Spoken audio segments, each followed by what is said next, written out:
Welcome to education first official YouTube channel. So बच्चों, I hope कि आप सभी ठीक होंगे और मन लगाकर पढ़ रहे होंगे। सो आज की इस वीडियो में हम बच्चों जो हमारा इंग्लिश की जो टेक्स्ट बुक है, क्लास 5th की इंग्लिश की टेक्स्ट बुक, उसका हम लेसन नंबर 8 नेम है the decision of the panchayat के हम वर्ड मीनिंग प्लस इसके क्वेश्चन आंसर और जो ग्रामर पोर्शन दिया गया है उसको हम सॉल्व करेंगे।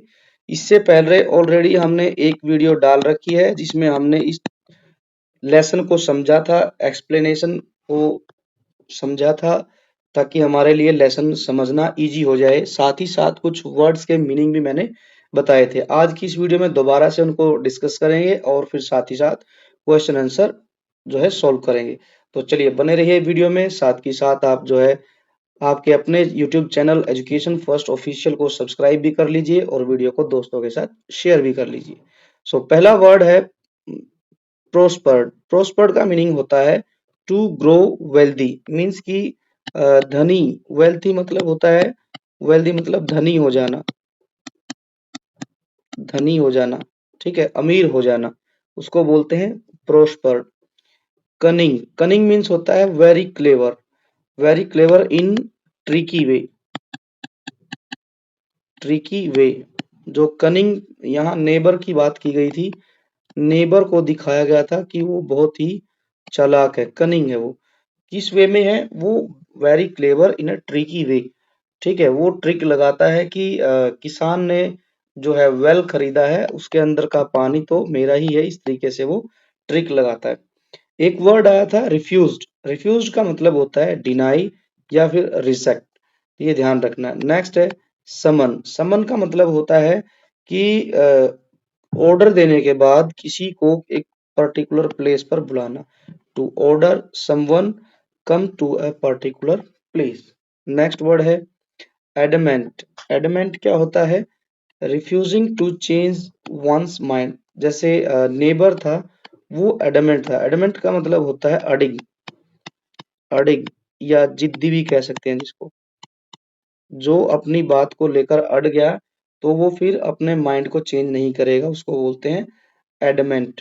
जजमेंट, जजमेंट जो था वो पंचायत की जो सरपंच थे, मुखिया थे, प्रधान थे, उन्होंने जजमेंट दिया था।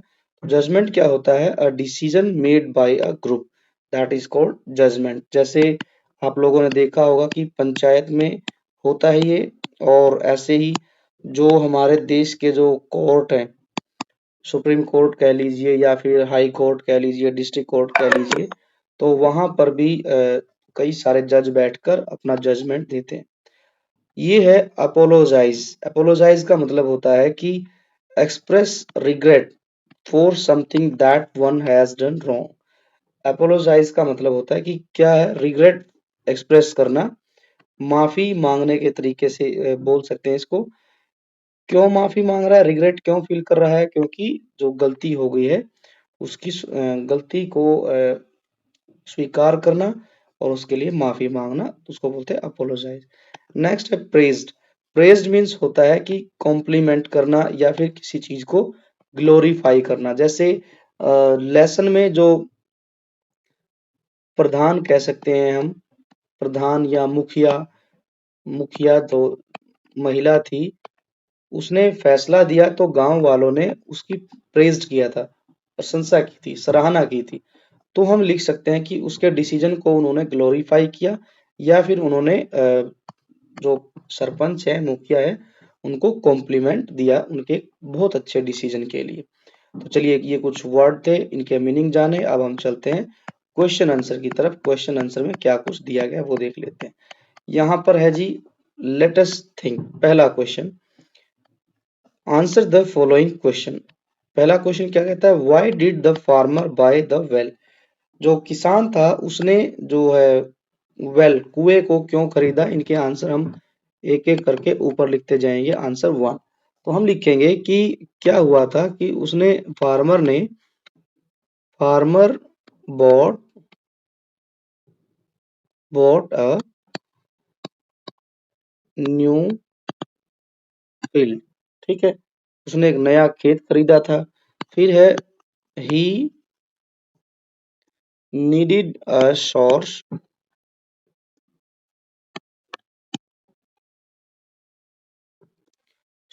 of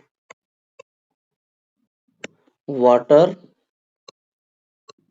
for his field। तो जो खेत लिया था उसको पानी देने के लिए उसे एक सोर्स ऑफ वाटर की जरूरत थी, तो इसीलिए उसने क्या किया, सो ही बॉट, उसने खरीदा, क्या खरीदा, the well. So this way हम पहले का आंसर लिखेंगे। सेकंड क्वेश्चन देख लेते हैं क्या है। Why did the farmer became upset. कहानी में एक जगह आया था कि जब नेक्स्ट डे फार्मर कुएं के पास गया पानी लेने, तो खेत में पानी डालने के लिए, तो वहां जो नेबर था वो ऑलरेडी वहां प्रेजेंट था और उसने कहा था कि कुआं आपने खरीदा है, पानी नहीं खरीदा है। जब उसको ये सुना तो वो बड़ा अपसेट हो गया था, तो इसका ही आंसर हमने लिखना है। चलिए नेक्स्ट का आंसर हम लिखते हैं कि the farmer had bought a well, the farmer the farmer had bought,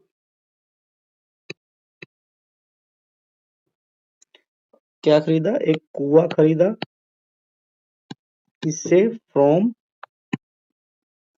his neighbour, neighbour, but, लेकिन क्या होता है, ही refused, he refused to let him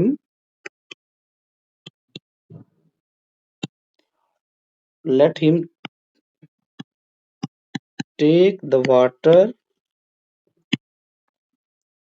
from the well।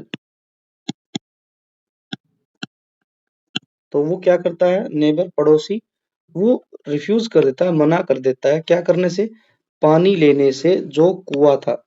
ठीक है, इसी बात को लेके वो क्या हो जाता है, अ, निराश हो जाता है। So he became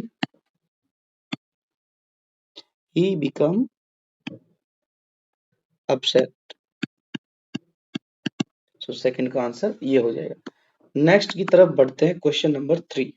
question number 3 का आंसर हम देख लेते हैं क्या लिखा गया है। पहले question, how did the panchayat solve the problem. Panchayat ने जो है वो प्रॉब्लम कैसे सॉल्व की थी वो हमें लिखना है।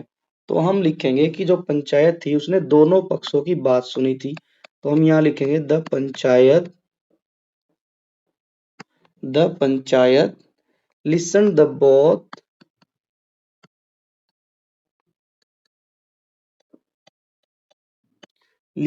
both sides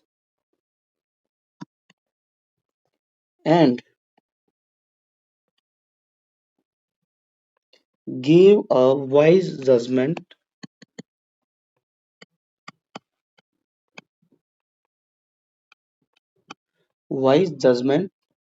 that, क्या थी वो, if the neighbor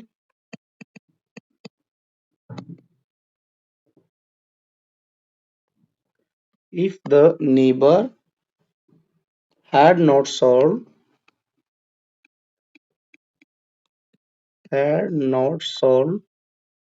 the water, then उसे क्या करना पड़ेगा, he must he must remove he must remove water or use it immediately।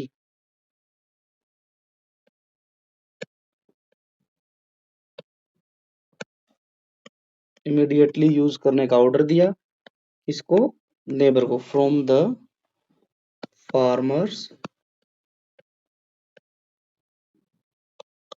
Well. So this one is the right answer. क्या है कि दो पंचायत थी, पंचायत ने क्या किया, दोनों पक्षों की बात सुनी और एक बहुत ही वाइज जजमेंट दिया, वो ये था, if the neighbour had not sold the water then he must remove the water or use it immediately from the farmer's well। कि जो कुआं है फार्मर का उस पर अधिकार फार्मर का है, तो उसके अंदर का पानी जो है या तो उसको हटा लिया जाए या फिर उसको जल्दी से जल्दी यूज किया जाए। ये जो था डिसीजन दिया गया पंचायत के द्वारा। क्वेश्चन फोर्थ है, what was the final judgement given by the panchayat. Final judgement ये थी कि ये हुआ था कि the cunning neighbour,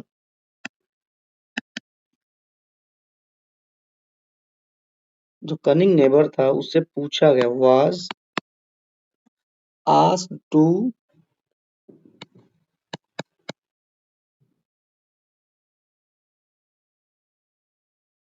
remove water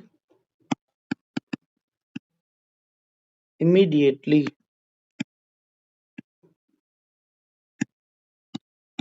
from the well or use up। ठीक है, ये उन्होंने फाइनल जजमेंट दी थी और जो है कहा था कि and hand over the well to the farmer, to the farmer. ये उन्होंने जजमेंट दी, फाइनल जजमेंट। जजमेंट कुछ इस प्रकार से थी कि कनिंग जो नेबर था उसको कहा गया कि आप जो है वाटर रिमूव कर लीजिए इमीडिएटली फ्रॉम द वेल और या फिर यूज अप कर लीजिए और जो कुआं है उसको फार्मर को हैंड ओवर कर दीजिए। ये उनका लास्ट डिसीजन था पंचायत का। अब यहाँ कुछ क्वेश्चन दिए गए हैं, think and discuss. Think and discuss में क्या क्या है, पहला क्वेश्चन देख लेते हैं। Question number one, do you think the decision of the panchayat was correct. Yes absolutely, हम कहेंगे yes the decision, the decision of the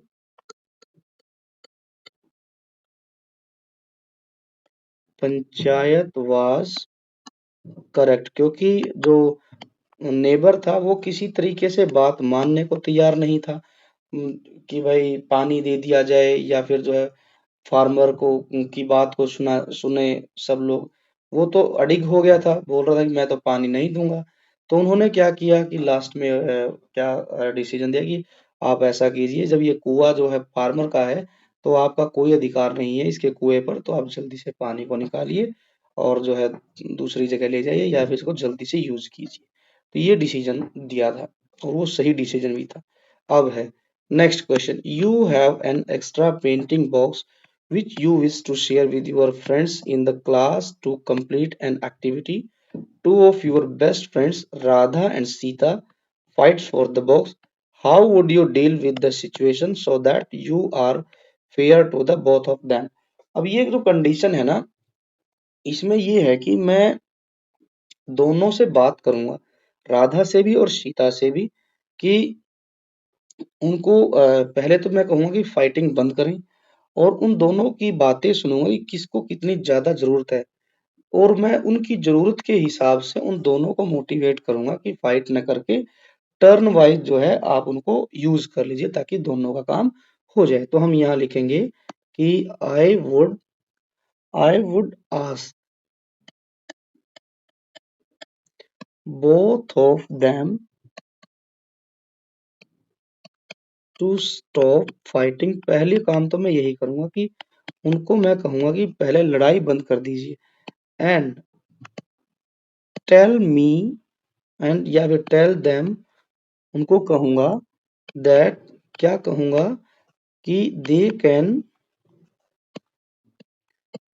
can use और share painting box by taking turn, turn wise उसको जो है use करें। तो इस तरीके से क्या होगा, this way this way both can use it, both can use painting box. तो हम इस तरीके से उनको समझा सकते हैं कि पहले फाइटिंग बंद कीजिए और आप जो है टर्न वाइज इनको यूज कीजिए और इजीली आप दोनों इसको यूज कर पाएंगे। तो ये हो जाएगा हमारा सेकंड का आंसर। नाउ क्वेश्चन नंबर 3 में क्या लिखा है, यहाँ लिखा है question number 3, who said to whom, किसने किसको कहा। इसका मतलब ये है किसने किसको कहा। देख लेते हैं जी किसने किसको कहा है। यहाँ है I should only the well not the water. तो ये बात जो कही थी ये कही थी नेबर ने, नेबर ने कही थी। ठीक है, तो neighbour said to the farmer, तो ये हम लिखेंगे नेबर ने बात की है फार्मर को। रिमूव द वाटर और use it all up immediately, ये बात जो थी ये पंचायत ने कही थी। पंचायत का भी जो विलेजर था, जो चीफ था, the villager chief, villager chief said to the cunning neighbour.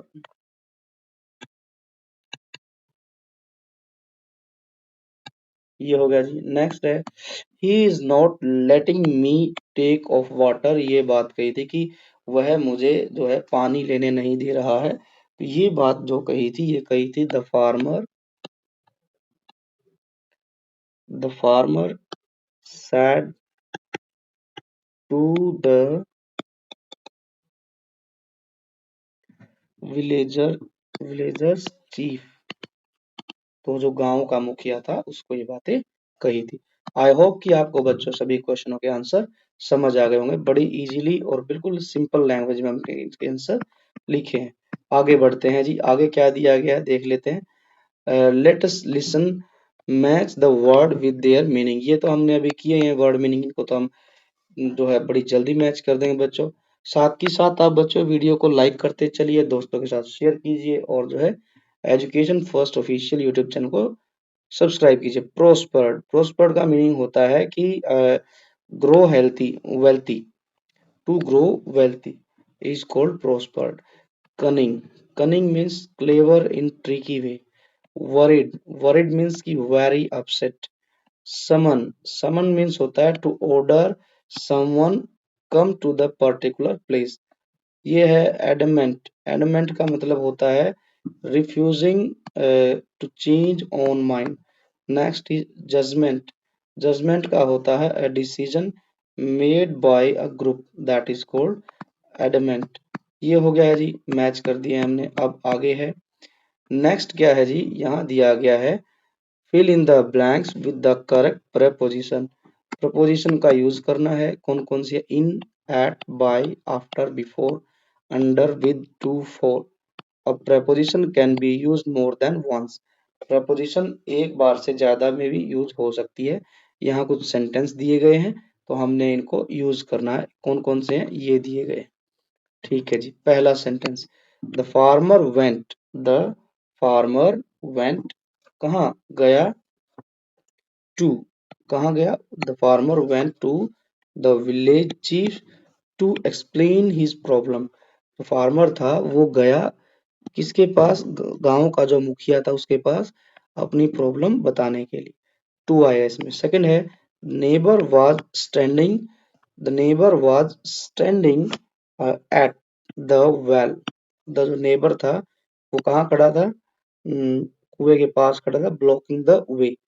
ये हो गया है। थर्ड है the villagers try to reason, the villagers जो थे वो क्या किए, वो ट्राई कर रहे थे रीजन फाइंड आउट करने के लिए द कनिंग मैन। तो इसमें हम भरेंगे विद। ठीक है, the villagers try to reason with the cunning man. The decision was made, the decision was made dash careful consideration of both side. तो इसमें हम लिखेंगे आफ्टर, कि जो डिसीजन लिया गया वो सभी दोनों साइड की बात सुनने के बाद लिया गया। सो बाद का लिए यूज होता है after. There lived a farmer in the village, small village, तो इसमें आ जाए इन। अब आगे बढ़ते हैं ऐसे ही। आगे क्या दिया गया 6 नंबर पर? 6 नंबर पे है the panchayat members listen the both of the side before coming to decision. किसी डिसीजन पर आने से पहले जो पंचायत के जो मेंबर्स थे उन्होंने दोनों पक्षों की बात सुनी। The villagers gathered the panchayat under the banyan tree. Next, the neighbor was punished. The neighbor was punished at his dishonesty. Ninth है द चीफ लिसन्ड केयरफुली। जो गांव के जो चीफ थे उसने दोनों पक्षों को ध्यान से सुना। Carefully to both the farmer and the neighbour. Tenth है the villagers agreed to meet क्या हो जाएगा at a later time to discuss the issue. जो विलेजर्स थे वो सहमत हो गए मीटिंग करने के लिए। जो इशू रेज हुआ विलेजर्स में उसके लिए। The farmer decided to buy the well. The farmer decided to buy a well after क्या आ जाएगा after buying his third field. So ये हो गया हमारा question number B part preposition से रिलेटेड। अब देखिए क्या है rearrange the event in the correct order. ठीक है जी क्या क्या दिए गए हैं पहले हम सेंटेंस पढ़ते हैं। Sam sat by a small stream to rest and enjoy the peaceful sound of the water। ठीक है जी। Sam felt grateful for the time he spent in nature। Sam decided to go for a walk in the forest near his house। Sam walked along with the narrow path, listening to the sound of birds chirping and leaves rustling। After resting Sam continued his walk and feeling refreshed. So इनको हमने ये एक छोटी सी short story दी गई है। तो short story में आप देखेंगे कि इनके हम पिक्चर भी अरेंज करेंगे ताकि हमें स्टोरी अच्छे से समझ आ जाए। जैसे फर्स्ट ऑफ ऑल जो है सैम ने क्या किया है कि डिसाइड किया है कि वो वॉक पे जाए जो उसके घर के पास जंगल है। तो हम इसमें फर्स्ट नंबर इसको देंगे। Sam decided to go for a walk in the forest near his house. ये हो गया। अब है फिर क्या किया उसने डिसाइड करने के बाद उसने चलना शुरू किया। Sam walked along the narrow path listening the sound of bird chirping after leaves rustling. ये हो गया। दूसरा हो गया कि उसने पक्षियों की आवाज सुनी। एक नैरो पाथ को फॉलो किया उसे पक्षियों की आवाज सुनी। पत्तियों की सरसराहट की आवाज भी वहां पर आ रही थी। लीव्स रसलिंग मतलब होता है सरसराहट। फिर है जी क्या हुआ थर्ड पे चलते हैं अब हम। Sam sat by a small stream to rest and enjoy the peaceful sound of water. तो इसको हम थर्ड पे लिखेंगे। फिर है सैम जो है Sam felt grateful for the time he spend in nature. इसके पहले हम लिखेंगे after resting Sam continued his walk feeling freshed. ये हो गया जी। सैम ने क्या किया ग्रेटफुल फील किया जो टाइम उसने नेचर के साथ स्पेंड किया। अब ये थे हमारी एक शॉर्ट इस स्टोरी बन गई है। अब ध्यान से देखेंगे यहाँ जो कुछ पिक्चरें दिखाई गई हैं। पिक्चर नंबर 1 में जो है सैम जो है क्या कर रहा है decided to go for a walk. ये हो गया। सेकंड पिक्चर देखिए आप। सेकंड पिक्चर में यहाँ पर आप देख पाएंगे कि ये पक्षियों की आवाज सुनता हुआ और पत्तों की आवाज सुनते हुए आगे बढ़ रहा है। थर्ड पिक्चर में आप देख पाएंगे सैम जो है एक झरने में पानी जो है झरना है उसमें अपना पैर डुबोए हुए है। और फोर्थ में क्या कर रहा है ये जो है फीलिंग ग्रेट आफ्टर जो है टेकिंग टाइम इन नेचर। तो ये ग्रेटफुल फील कर रहा है टुवर्ड्स नेचर। तो ये इस तरीके से आप बच्चों इस पूरी स्टोरी को पिक्चराइज भी कर सकते हैं। चलिए जी आगे बढ़ते हैं। अब नेक्स्ट क्वेश्चन क्या है। अब यहाँ है let us speak page number 99 पर। Look at the pictures below. यहाँ पिक्चर्स दी गई हैं। ध्यान देंगे तो यहाँ पर पिक्चर्स में क्या है वन बॉय इज देयर। हम इसका नाम रख लेते हैं। आप भी अपना अनुसार एज पर योर चॉइस आप नाम रखेंगे। सपोज दैट ये राजू है और राजू क्या खेल रहा है ये लट्टू वाला गेम खेल रहा है। सेकंड थिंग यहाँ पर वन लेडी इज देयर और ये क्या कर रही है जो रेड चिलीज है उनको सुखा रही है। हो सकता है ये इनके हस्बैंड है, ये जो है कपड़े सुखा रहे हैं, तो सभी काम कर रहे हैं। अब सेकंड पिक्चर क्या है कि सेकंड पिक्चर में जहां पर बच्चा खेल रहा था, अचानक से धड़ाम की आवाज आई और यहाँ पर एक नारियल गिर गया। जैसे ही नारियल गिरा गिरा तो ये दोनों सरप्राइज हो गए। तो इनके बारे में हमने एक स्टोरी बनानी है। तो स्टोरी हम किस तरीके से बनाएंगे, हम लिखेंगे one morning Raju was playing with लट्टू आउटसाइड हिज हाउस। ध्यान देंगे तो ये खेल रहा है, ये है लट्टू, लट्टू के साथ ये आउटसाइड द हाउस आंगन में खेल रहा है। Meena Meena aunty was drying red chillies in her yard next door. अब नेक्स्ट जो घर है उसी में ही मीना आंटी जो है रेड चिलीज को ड्राई कर रही है, सुखा रही है धूप में। अब क्या होता है, a tall coconut tree stood between their house। अब ध्यान देंगे तो इन दोनों के घर के बीच में एक बड़ा सा क्या है, टॉल कोकोनट ट्री है, ये खड़ा हुआ है।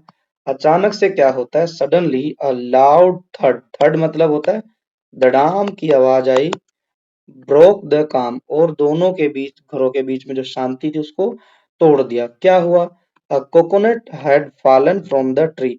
एक कोकोनट जो है नीचे गिरा, राइट बिसाइड्स राजू, और बिल्कुल राजू के साथ में बगल में ही गिर गया। Raju fell back in surprise but luckily he was not hurt. जैसे ही गिरा तो उसने देखा कि थोड़ा सा सरप्राइज लगा राजू को, बट लकीली उसको कोई किसी प्रकार की चोट नहीं आई। ये हम पहली पिक्चर्स के बारे में, पहली दो पिक्चर से इनके बारे में बता सकते हैं। नाउ नेक्स्ट पिक्चर क्या है, नेक्स्ट पिक्चर में देखते हैं कि राजू क्या करता है, इस नारियल को उठाता है और आई होप कि ये जो मीना आंटी है ये इससे मांगती है कि ये हमारा नारियल है तो आप इस नारियल को वापस लौटा दो। ठीक है, बट अब नेक्स्ट पिक्चर में क्या होता है, जैसे ही ये बात आती है तो राजू जो है ये नारियल को लेकर चला जाता है और जो मीना आंटी है उनके हस्बैंड है वो इनके पीछे जाते हैं। अब इसको भी हम देख लेते हैं। Hearing the noise Meena aunty and her husband came running. वो भागे आए। Raju picked up the coconut ran inside to give it to his mother. और जो राजू है वो नारियल को लेकर अपने घर के अंदर की ओर भागा, वो अपनी मम्मी को देना चाहता। But the neighbour wants the coconut. ये दोनों कोकोनट को चाहते थे neighbour, as it had fallen from his tree. क्योंकि जो ये पेड़ है ये तो मीना आंटी के घर में खड़ा है, तो इसलिए जो है इस नारियल पर राइट जो है मीना आंटी और उनके हस्बैंड का होना चाहिए। अब क्या होता है, the man will go and talk with the boys mother. वो लड़के की मम्मी से बात करेगा और हो सकता है कि उसको वो नारियल वापस मिल जाए। He may get his nariyal coconut back. तो this is the story, you can discuss और you can narrate your story in your own way. तो आप इसको डिस्कस भी करेंगे अपने पीयर ग्रुप में। चलिए ये हो गया स्टोरी। अब नेक्स्ट है page number 100। Let us write a portion. Imagine you are the farmer, write a letter to your friend about the incident and the decision of the panchayat. ठीक है, आप एक फार्मर हैं और आपका साथी है दूसरा, वो भी फार्मर है। तो आप जो आपके साथ ये घटना हुई है, ठीक है, कनिंग नेबर वाली, तो ये सारी घटना को आपने एक लेटर के थ्रू अपने दोस्त को बताना है। यू में बिगिन एज फॉलो। आप लेटर को किस तरीके से शुरू कर सकते हैं, लिख सकते हैं, my dear friend something happened last week which I want to tell you, I wanted to buy a well. इस तरीके से आप लेटर शुरू कर सकते हैं। तो हमने ऑलरेडी बच्चों लिख रखा है, तो आप इसको मॉडल के रूप में जो है मॉडल लेटर राइटिंग के तरीके से देखेंगे। हमने लिखा है, my dear friends, something happened last week which I want to tell you. I wanted to buy a well that was on my neighbor's land. I needed water for my field. I bought the well, but the neighbor said the water inside was still his. तो जो neighbour है वो कहता है कि कुआं मैंने बेच दिया आपको, बट जो है इसके अंदर का पानी तो मेरा ही है। We both went to the panchayat for help. हम इस प्रॉब्लम को सॉल्व करने के लिए पंचायत में गए दोनों। The panchayat listened carefully and decided that since I bought the well, the water also belongs to me।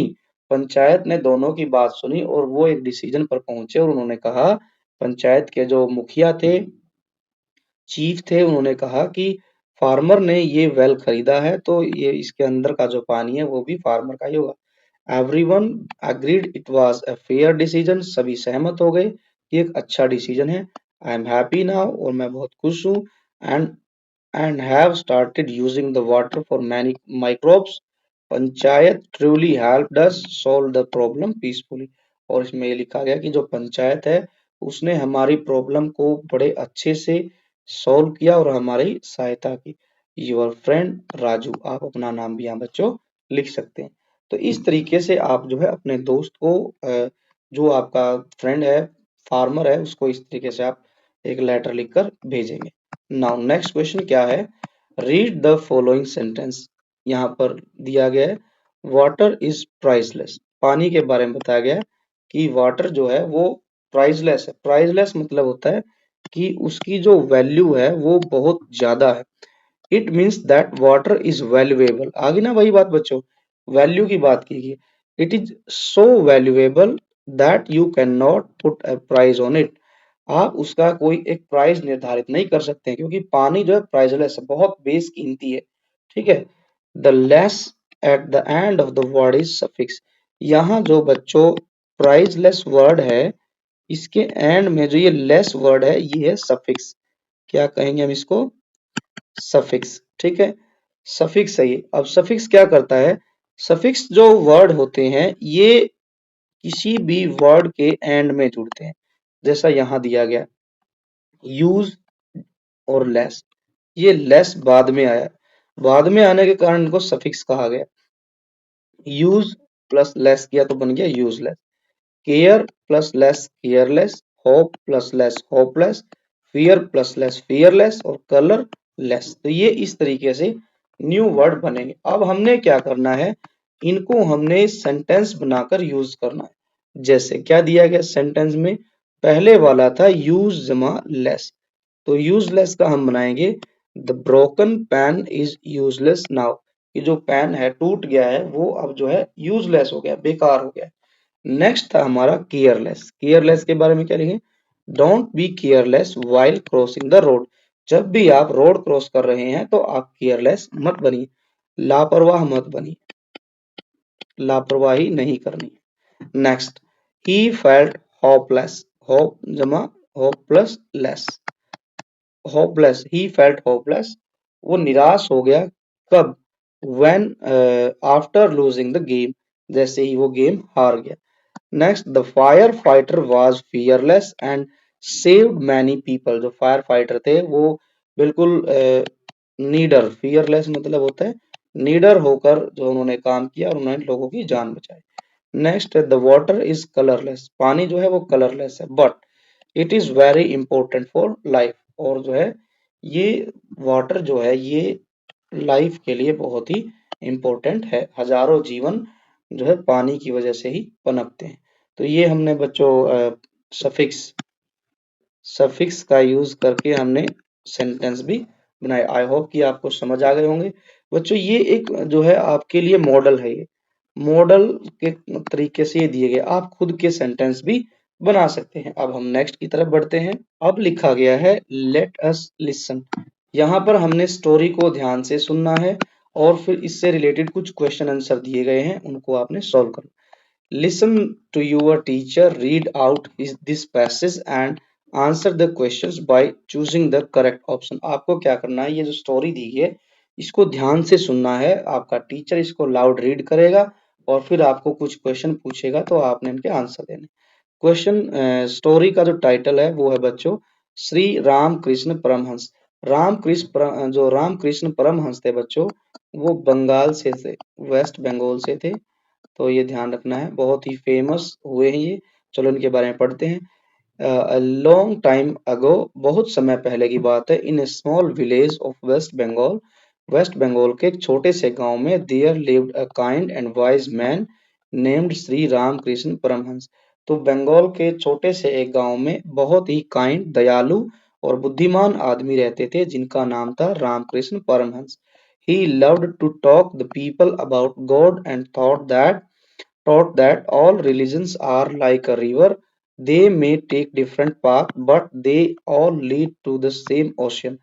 जो रामकृष्ण परमहंस थे वो लोगों को बताते थे प्यार से बात करते हुए बताते थे, भगवान की बातें करते थे और वो सबको ये समझाते थे कि जो ये ऑल रिलीजन्स है, लाइक हिंदू, लाइक मुस्लिम मुस्लिम लाइक जो है जैन या फिर क्रिश्चियन, ठीक है, जो भी है, ठीक है, सिख है, इन्होंने ये कहा कि जो जितने भी रिलीजन्स हैं ये एक रिवर की तरीके से हैं। जैसे रिवर होती है, रिवर क्या है, कई सारी रिवर्स होती हैं, ऐसे चलती हैं, लेकिन उनका जो एंड होता है वो क्या होता है, ओशियन होता है। ठीक है, यही समझाया कि रिवर्स जो है, धर्म जो है, डिफरेंट टाइप्स के हैं, ठीक है, उनका अपना अपना अलग अलग डिफरेंट पाथ हो सकता है, बट उनको जाकर मिलना किसमें है, सेम समुद्र में ही मिलना है। ही लिव्ड अ सिंपल लाइफ, उन्होंने बहुत ही सिंपल लाइफ जो है वो जिया है, wearing plain clothes and eating very little, और वे बिल्कुल साधारण से कपड़े पहनते थे और बहुत कम खाना खाते थे, सिंपल खाना खाते। But his smile and loving words made everyone feel special. लेकिन क्या होता था, जब उनकी स्माइल थी और उनके जो लविंग वर्ड्स थे, प्यार भरे शब्द थे, वो जो है उनको स्पेशल बनाते थे। अब क्या है, वन डे, एक दिन, a curious young boy named Naren came to meet him. एक दिन क्या हुआ कि एक क्यूरियस, क्यूरियस मतलब होता है जिज्ञासु, जो बहुत कुछ जानने की इच्छा रखता है, एक ऐसा लड़का आता है उनके पास जिसका नाम होता है Naren. Ramakrishna saw something special in Naren and became his teacher. और राम कृष्ण ने क्या किया, नरेन के अंदर कुछ खूबियां देखी और उन खूबियों को देखकर वो उनके टीचर बन गए। He taught Naren about courage, kindness and how to find peace within. और उन्होंने बताया कि किस किस के बारे में, करेज, साहस के बारे में, काइंडनेस, दया का भाव, दया भाव के बारे में बताई। इसके बाद उन्होंने बताया कि आप अपने ही अंदर कैसे शांति ढूंढे, ये सब चीजें उनको सिखाई। Naren later grew up to become the famous Swami Vivekananda. और जो स्वामी विवेकानंद थे, नरेन जो था बचपन में तो नरेन बोलते थे, बाद में उनका बड़े होने के बाद नाम रखा गया Swami Vivekananda. Spreading his teachers wisdom to the world, even today Ramakrishna's teaching inspire many people everywhere. आज के समय में भी जो रामकृष्ण परमहंस थे, उनकी बहुत सारी टीचिंग, अच्छी बातें आज भी लोगों को क्या करती है, इंस्पायर करती हैं। तो अब यहाँ कुछ क्वेश्चन दिए गए हैं, इनको देख लेते हैं क्या क्या है। Where was Shri Ramakrishna Paramahamsa born, कौन सी जगह पर वो रामकृष्ण परमहंस का जन्म हुआ था। A colony in Kolkata, a small village in West Bengal, तो हम लिखेंगे small village in West Bengal. Next है, who was the curious boy that became the Shri from Ramakrishna students, कौन था वो, तो वो थे स्वामी विवेकानंद, जिनको बचपन में नरेन नाम से बुलाते थे। स्वामी विवेकानंद रामकृष्ण परमहंस के सबसे बेस्ट जो थे स्टूडेंट बने। आगे है, नेक्स्ट है, what kind of life did Shri Ramakrishna live, जो रामकृष्ण थे उन्होंने कैसी लाइफ जी है। A life with luxury, no, a simple and loving life, this one is the right answer. Fourth question, what did Shri Ramakrishna Paramahamsa compare religions to, ये प्रश्न है कि जो रामकृष्ण जी थे वो सभी रिलीजन्स को किस तरीके से कंपेयर करते थे। So tree in a forest, no, star in the sky, no, rivers flowing to the ocean.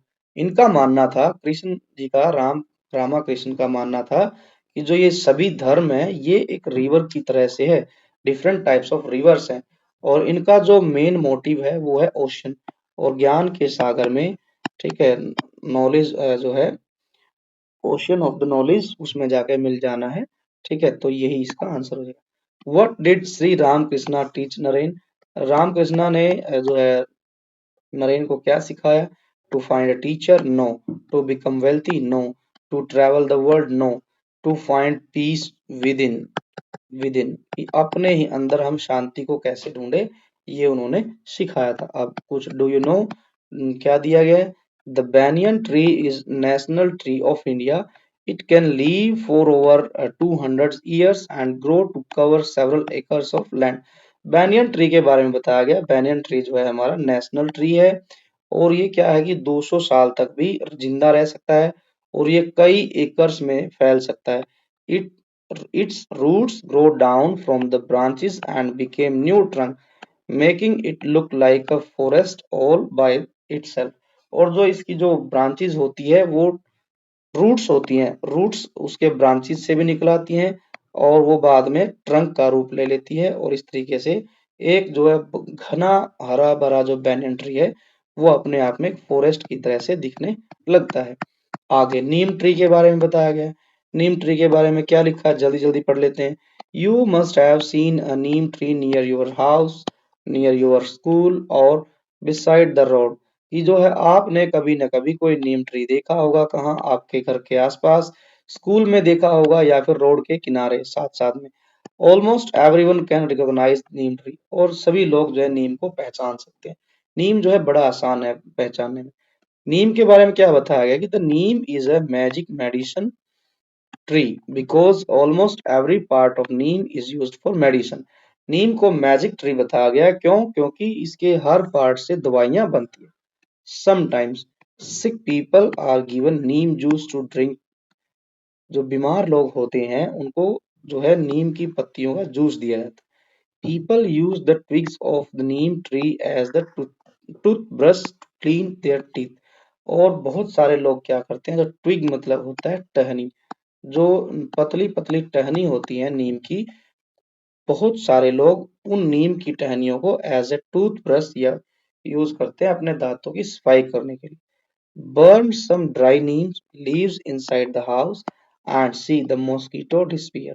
यहाँ बताया गया है कि यदि आप नीम की सूखी पत्तियों को अपने घर के अंदर जलाते हैं तो कुछ ही मिनटों में क्या होगा, वहां पर जो मॉस्किटोज हैं, मच्छर हैं, वो गायब हो जाएंगे। When you store winter clothing और blankets, और जब आप अपने जो विंटर क्लोथ्स है और ब्लैंकेट्स है उनको जब स्टोर करते हैं तो हम क्या करते हैं, keep dry neem leaves between them. उनके बीच में आप जो है स्टोर किए हुए कपड़े, ब्लैंकेट या विंटर क्लोथ्स, उनके बीच में नीम की पत्तियां रख दीजिए। दिस हेल्प, इससे क्या सहायता मिलेगी, कीप अवे इंसेक्ट्स। क्या होगा कि जो इंसेक्ट्स हैं, छोटे छोटे कीड़े मकोड़े हैं, वो इन कपड़ों में नहीं लगे। When you store rice keep dry neem leaves at the bottom of the rice bin, this keep pest away. और जब आप किसी बर्तन में राइस को स्टोर करेंगे तो आप बिल्कुल उस बर्तन के नीचे वाले हिस्से में आप जो है नीम की सूखी पत्तियां रख दीजिए। इससे क्या होगा, राइस में कोई भी किसी भी तरीके का कोई पेस्ट जो है वो नहीं होगा, कीड़े मकोड़े नहीं लगेंगे। ये नीम के बारे में बताया गया। अब क्वेश्चन के आंसर लिखने, where can you find the neem trees, यहाँ लिखा ही गया है, ये लिखा गया है, तो हम इसका आंसर लिखेंगे we can find, we can find a Neem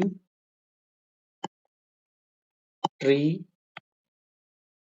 near our house or near the school। इस तरीके से आप लिख सकते हैं। Why do you think that neem is called a magic tree? Because, इसका आंसर हम लिखेंगे because नीम को मैजिक ट्री इसलिए कहते हैं, क्यों? क्योंकि almost every part of the tree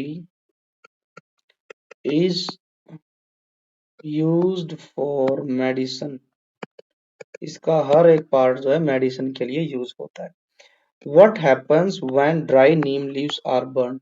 तो when dry leaves are burnt, then mosquitoes will disappear। तो हम लिखेंगे कि जो the mosquitoes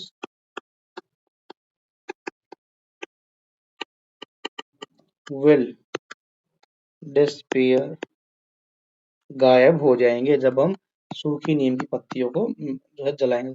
Why do people put neem leaves in clothes and rice container? ये इसीलिए रखते हैं क्योंकि इट हेल्प्स, ऐसा करने से क्या, फोर्थ का आंसर है, it helps keep away insects. क्या होता है कि इससे जो है इंसेक्ट्स जो है कपड़ों में नहीं लगते। How are neem twigs used? Neem twigs हम लिखेंगे यहाँ पर, नीम की जो दातुन है are used as a toothbrush toothbrush के रूप में यूज करते हैं। अब डिसअपियर का हमने क्या करना है, find the meaning of the word disappear. Disappear का हमने वनिश, ठीक है, वनिश हो जाए, अपीयर तो इसका अपोजिट हो गया, मीनिंग ढूंढना है, वनिश मीन्स होता है गायब। Find the word in the passage which means a short stick, short stick बोलते हैं ट्विग्स को, दातुन को। चलिए आगे देखते हैं, यहाँ पर है कि find out 11 differences in the two pictures given below, work in pair and write down the 11 differences in your notebook. यहाँ कुछ पिक्चर्स दी है, फर्स्ट एंड सेकंड, तो इन दोनों पिक्चर्स में आपको 11 डिफरेंसेस बताने हैं। चलिए शुरू करते हैं, कुछ कुछ तो हम कर देते हैं, जैसे यहाँ सन इज शाइनिंग ब्राइटली, ये हो गया जी 1। सेकंड में हम देखेंगे कि यहाँ जो है, जो तुलसी ट्री है ये घना है, यहाँ पे 2 ही टहनियाँ, 2 हो गए जी। देन आफ्टर हम चलते हैं कहाँ पर, यहाँ आ जाओ जी, यहाँ पर जो सीढ़ियाँ बनी है 3 है, यहाँ 2 है जी, ये हो गए जी। देन आफ्टर हम बढ़ते हैं, यहाँ जो चप्पल है इनका कलर चेंज है, 4 हो गए जी। देन आफ्टर हम बात करेंगे, यहाँ ध्यान देंगे तो ध्यान दो, यहाँ पर जो ये मैम है जिसने साड़ी पहनी है, वीरिंग साड़ी, यहाँ ध्यान देंगे तो यहाँ पर स्टार्स बने हैं, लेकिन यहाँ कुछ डिफरेंस है डिजाइन में, तो एक ये हो गया है, कितने हो गए, 5 हो गए हैं, 5 है जी। देन आफ्टर हम कह सकते हैं, क्या कहेंगे हम, कि यहाँ जो इन्होंने जो इनके जो हेयर हैं, यहाँ पर एक ही चोटी है, यहाँ पर ध्यान देंगे तो ढेर सारे बाल यहाँ दिखाए गए हैं। ये कितने हो गए डिफरेंस जी, 4 5 6। अब यहाँ पर इन्होंने पूरा जूड़ा कर रखा है, यहाँ है ही नहीं, तो ये होगा जी 7। अब नेक्स्ट है, यहाँ डिजाइन बने हैं 3 + 3 6, यहाँ बने हैं 3 + 2 5, तो ये होगा जी 8। इसके अलावा और भी कई सारे जो है हमारे पास डिफरेंस हैं, तो आप उनको देखेंगे। एक जो है हम कहेंगे, ये जो इन्होंने बिजना ले रखा है इसमें भी डिफरेंस है, यहाँ ब्लू है, यहाँ पर जो है येलो कलर है। इस तरीके से बच्चों हमने 9 तो ढूंढ दिए हैं। अब आप इसमें 2 बच गए हैं, 2 को आप खुद से ढूंढेंगे, ठीक है जी, 2 आप खुद ढूंढेंगे, ध्यान देंगे तो। चलिए जी, आई होप कि आपको ये लेसन पूरा समझ आया होगा। यदि वीडियो अच्छी लगे तो वीडियो को लाइक कीजिए, दोस्तों के साथ ज्यादा से ज्यादा शेयर कीजिए, और जो है आपके अपने education first official YouTube channel को आप जो है सब्सक्राइब जरूर कीजिए, ताकि आने वाली वीडियो का नोटिफिकेशन सबसे पहले आपको मिल सके। Thanks for watching, thanks for watching, take care and bye bye.